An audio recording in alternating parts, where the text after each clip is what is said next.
The panic began with silence.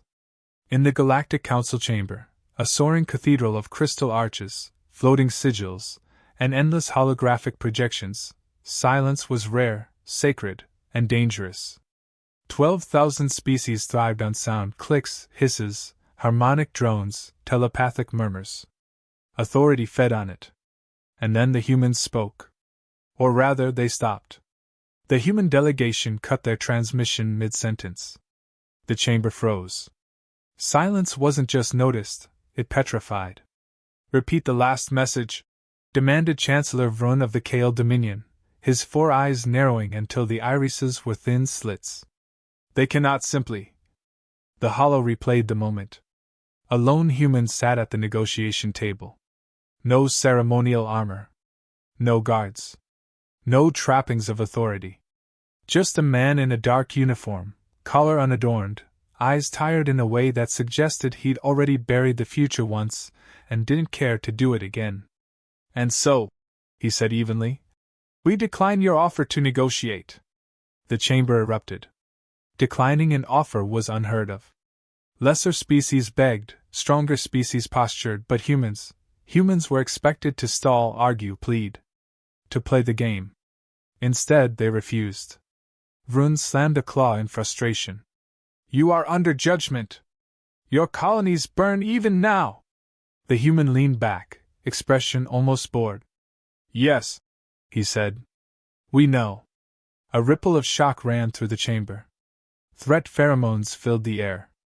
Others recoiled. "You misunderstand," Vrun hissed. "This is the part where you negotiate your survival." The human smile was faint, precise, calculated, like the grin of a veteran assessing a weapon that had never failed him. "No," he said. "This is the part where you realize you already made your last offer." Then the feed cut. Panic bloomed. "They're bluffing," stuttered a counselor from the Vesh hive, mandibles clicking nervously. "A pre-FTL species cannot resist a unified." "They are not pre-FTL anymore," interrupted Archivist Thale, his tendrils quivering. "We accelerated them under pressure. We trained them without realizing it." Vrun scoffed. "They have no allies. No representation. We control the hyperlanes. They're alone." Thale's voice was low, tremulous. "Chancellor, humans do not care about allies or standings. They care about closure." The lights dimmed. An emergency feed burst into existence, raw, unfiltered. A human woman appeared, blood smeared across one side of her face. Behind her, stars burned too close, too red. "This is Admiral Reyes of the United Human Fleet," she said steadily. "You destroyed New Carthage 3 hours ago." Vrun's claws clenched. "That world was in violation of—" Reyes raised a hand. The feed split, projecting footage across the chamber. Council ships, dozens, went dark as something invisible tore through them. Hulls folded inward. Crews perished silently. Sensors recorded nothing. "We asked for time," Reyes continued. "You gave us fire. So we're done talking." The feed cut again. Across the chamber, beings who had outlived stars felt something entirely new, fear. And it was not abstract. It was human. Sharp. Personal. The galaxy had underestimated them. And humans never forgave mistakes. The first human counterstrike didn't arrive with a declaration of war. It arrived as a clerical error. Across council-controlled space, logistics networks began reporting inconsistencies, fuel reserves miscounted, munitions listed as already expended, entire carrier groups marked as redeployed, without orders. At first, analysts blamed software incompatibility. Human code was famously inelegant, brute force patched together like battlefield repairs. Then the ships started disappearing. Not exploding. Not broadcasting distress. Simply vanishing between jump points, their last sensor log showing empty space and a brief spike in gravitational noise, like the universe itself had coughed. Marshal Zyrek of the Saurian legions dismissed the reports with a flick of his tail. "Psychological warfare. Humans lack the scale for systemic disruption." His aide hesitated, eyes fixed on a tactical display. Sir, it's not systemic. It's personal. Zyrek snarled. Explain. The aide swallowed. Every missing vessel participated in the New Carthage strike. That gave Zyrek pause. New Carthage had been chosen deliberately. A human agricultural world. Low defenses. High emotional value. The Council had believed the loss would force capitulation. Instead, humanity had gone quiet. And now, one by one, the executioners were being erased. Zyrek rose from his command throne. Mobilize the 3rd Legion. We'll secure Karth 9 and draw them out. Karth 9 was a frontier hub, shipyards, refueling stations, civilian markets. A place where control mattered. Humans wouldn't abandon it. Except they had. When the 3rd Legion arrived, Karth 9 was pristine. Docking bays powered. Markets stocked. Artificial skies glowing a calm blue. No people. No bodies. No signs of evacuation panic. Just absence. This is wrong. Zyrek hissed. Scan for life signs. Negative, replied the sensor officer. But there are active terminals. Recent use. A human voice echoed through the station's PA system, calm and almost cheerful. Welcome to Karth 9. Please enjoy your stay. The lights went out. Not a power failure. A deliberate shutdown. Visual spectrums collapsed into black. Thermal sensors spiked wildly as artificial gravity stuttered, up, down, sideways, long enough to rupture organs and slam bodies into bulkheads. Then the station lights snapped back on. Human ships were already docked inside the bays. They weren't sleek. They weren't beautiful. They looked like industrial tools repurposed for murder, thick hulls, blunt edges, external weapon mounts bolted on without shame. Boarding ramps slammed down. The humans came through the smoke like history repeating itself. No glowing armor. No honor markings. Just matte black suits scored with old damage, faces hidden behind visors etched with unit tallies. They moved fast, violent, coordinated without visible command signals. Saurian troops fired plasma volleys. Humans advanced anyway, using fallen bodies as cover, returning fire with kinetic slugs that punched through scales, armor, and bone with ugly finality. Zyrek watched in disbelief as one human tore a mounted plasma cannon from its housing and turned it on his own troops. This is barbaric! Zyrek roared into the comms. A human voice answered, distorted but amused. Yeah. We know. The bridge doors blew inward. A single human stepped through the smoke, rifle smoking, posture relaxed like this was a job he'd done too many times to be impressed by it anymore. You're Zyrek, the human said. Not a question. Zyrek straightened, drawing himself up. I am Marshal of the 3rd Legion. You will be remembered as... The human cut him off. You glassed New Carthage. My father was on that world. Zyrek scoffed. Collateral. Necessary. The human tilted his head. See, that's where we differ. He tapped a control on his wrist. Outside the viewport, Karth 9 star flared, just slightly. Enough. Zyrek felt the station tremble as containment fields failed and the reactor went critical. What have you done? Zyrek hissed. The human shrugged. Made sure nobody else uses this place. The human turned to leave. Zyrek lunged, roaring. The human didn't even look back when he fired. Karth 9 vanished in a white bloom, taking the 3rd Legion with it.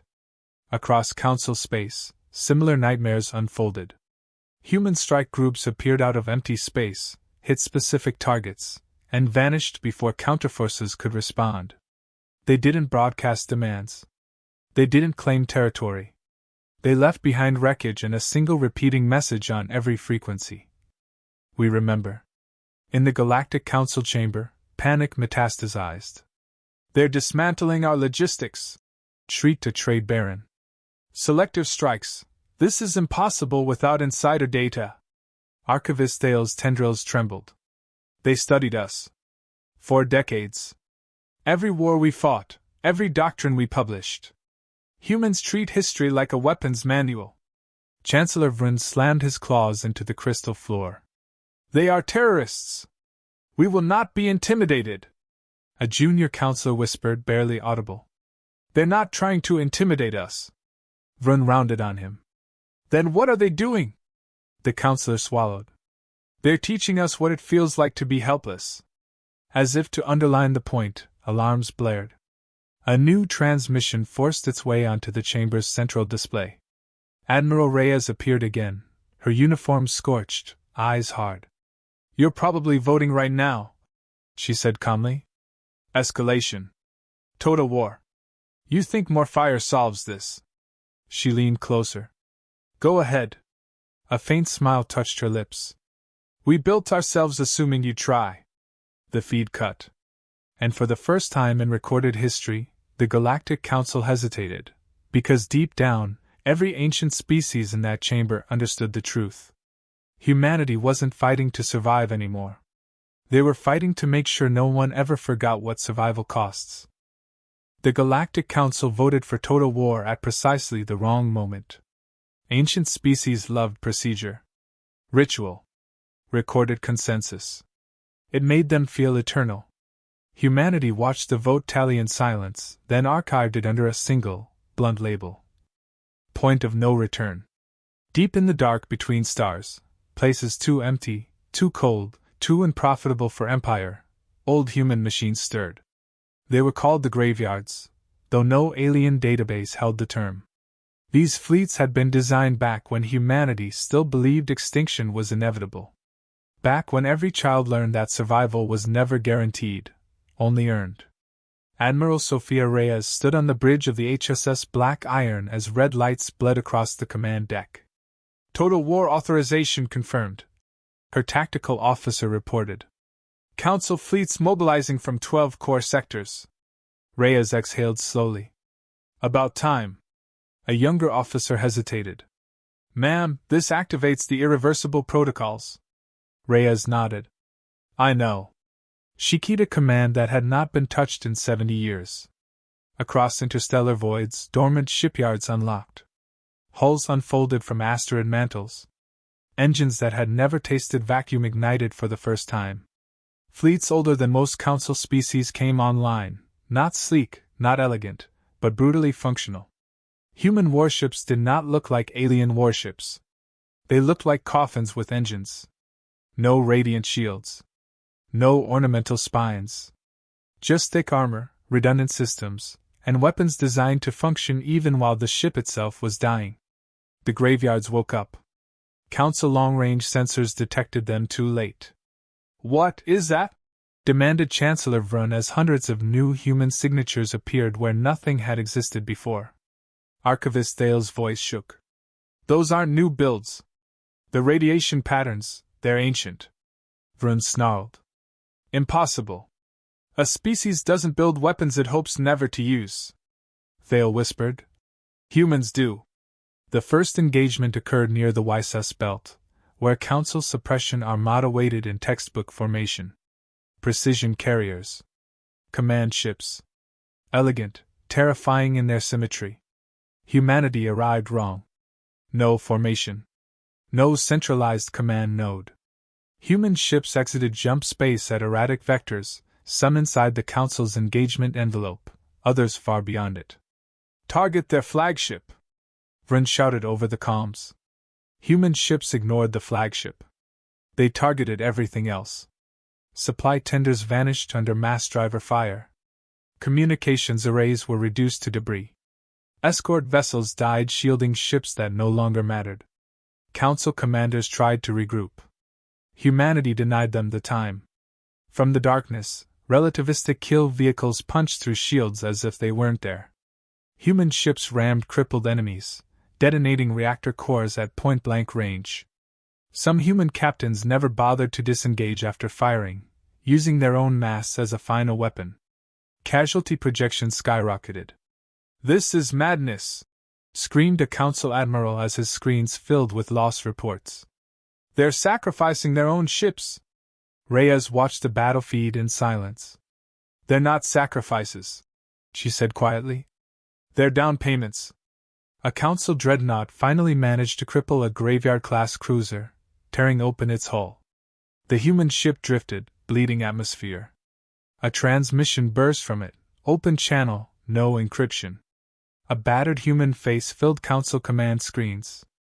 "You wanted total war," the man said, blood floating around him. "This is what we saved it for."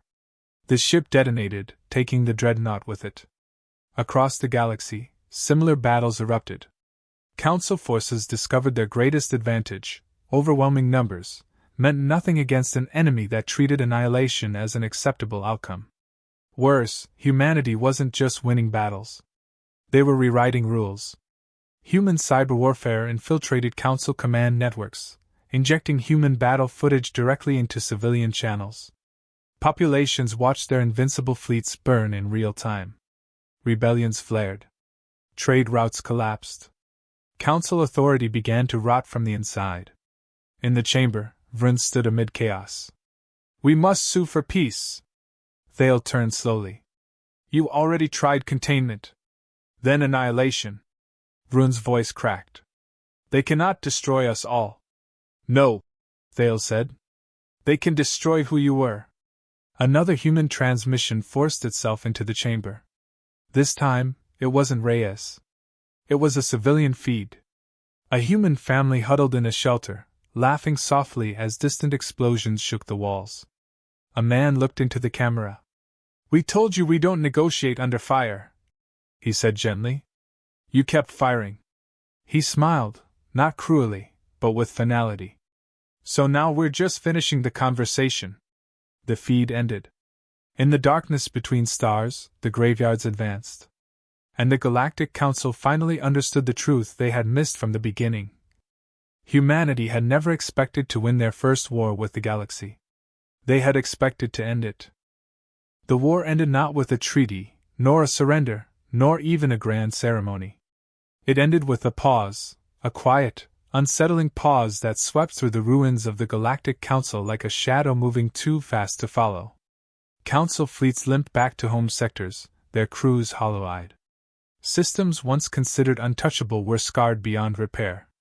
Entire sectors marked as secure were now off-limits, their coordinates burned into memory as nothing more than warning signs. Every Council species understood something instinctively. The humans had not fought to conquer, and they had not fought to negotiate. They had fought to teach a lesson. Admiral Sophia Reyes watched from the bridge of the HSS Black Iron, orbiting the edge of human-controlled space. She sipped lukewarm coffee, her face lined with scars and exhaustion, yet her eyes held that same unyielding fire. Behind her, ships from the graveyards floated silently, hulks of metal older than most Council species, sleeping again after centuries of patient vigilance. "Do you think they'll retaliate?" her XO asked, voice low, tense. Reyes shook her head. "They're afraid to. And now, they'll remember us. Every fleet they launch. Every border they patrol. Every time they whisper containment." A communication light flickered. Reyes keyed the channel. A civilian human appeared on the hollow, a woman sitting in a garden on a quiet, green world, small children playing nearby. The scene was peaceful, deceptively so. "We could have wiped them out," she said softly. "Entire fleets. Entire sectors. We didn't. Because there's a difference between revenge and justice." She looked directly at the camera, as though speaking to the entire galaxy. "We taught them a lesson. They'll never forget. But we're still human. We still live. And one day, if they remember, maybe they'll learn." The feed ended. Silence filled the bridge, heavy but not oppressive. The XO exhaled shakily. "They survived." Reyes smiled faintly, a touch of dark humor playing across her lips. "Yeah. And we'll be ready if they ever forget it." Years passed. The Galactic Council rebuilt itself cautiously. Budgets shrank. Border wars slowed. Trade resumed with careful scrutiny. New species arriving in human space were greeted with wariness that masked respect. Humanity had made the galaxy remember the cost of underestimating them. On the frontier, in a bar overlooking a red-tinted nebula, a grizzled mercenary downed a glass of whiskey. Across from him sat a human woman in a weathered flight jacket, tattoos curling up her arms like battle scars. You really scared them, the mercenary said, nodding toward a hollow of alien starships patrolling quietly beyond the viewport. The woman snorted. No. We disappointed them. How's that? They wanted monsters, she said, a trace of humor in her voice. Something to fear. Something easy to hate. We gave them neighbors who don't take crap from anyone. She raised her glass. And we'll keep doing it. Outside, a convoy of mixed-species traders passed through the space lanes without incident, under the quiet vigilance of human patrols. The galaxy hadn't grown safer. Not really. But it had grown wiser. Somewhere in the black, the graveyards waited again, ships older than stars, engines cold, systems dormant, but ready. Silent as a tomb. Patient as the humans who commanded them. And if the galaxy ever forgot the cost of hubris, the humans would remind them. Because humanity didn't just survive first contact. Humanity ensured the universe never underestimated them again. And in that quiet, dark truth, the galaxy finally understood, being human wasn't just about survival. It was about leaving a mark so indelible, so terrifying in its inevitability, that every species would think twice before crossing them. Sophia Reyes leaned back in her chair, eyes drifting to the stars. Somewhere out there, a council fleet plotted, a new generation of commanders trembling at the memory of Karth 9, New Carthage, and every lesson humanity had carved into the galaxy. She smiled. Humans, she whispered. Yeah.